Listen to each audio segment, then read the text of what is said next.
The surge is underway. Hospitals are now seeing a wave of visits to emergency rooms right across the GTHA, with COVID, flu, and RSV infections on the rise. We're admitting adults again on the wards with respiratory problems, even younger people in their 30s and 40s. In the last week, nearly 250 Ontarians have been admitted to hospital. This comes as Public Health Ontario reports the COVID-19 wastewater signal is at its highest level in more than a year. Toronto ER physician Dr. Kashif Brazada took to social media posting that he and his colleagues are doing far more resuscitations, crash intubations, and are seeing more patients in cramped and packed ERs. What does that mean? Resuscitation means that we have to do life-saving maneuvers. So we have to put people on ventilators. We have to start putting them on machines to help them breathe. That's very serious. That's when the mortality rate's really high. Children's hospitals are also seeing a surge in patients with flu and RSV infections on the rise. It will be busy. It will be challenging. Will be up and are up now against our capacity and maintaining the flow.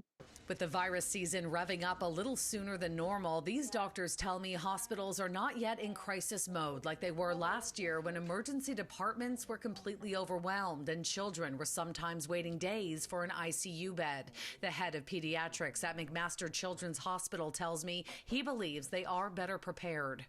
There have been some investments from government over the summer months that are now coming online. We have a few more beds than we did last year. We've made some adjustments in the emergency department to be able to deal with the higher volumes of the season. But with the weather only getting colder, there are concerns for what's to come. I'm worried about the holiday season, especially with the early inkling that we're getting now that we won't be able to handle it the way things are going. When should someone go to an ER? If you cross the line where you have fever more than 5 days, that makes us worried. If you have severe chest pain or you have trouble breathing, that's a bad thing. You need to get checked out. You're just not eating or drinking anything. That's also a bad sign. If you're so tired you can't get up or do anything, and especially in a kid, that's also a sign to get checked.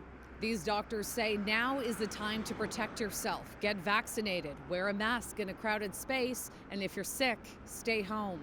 Shauna Hunt, City News.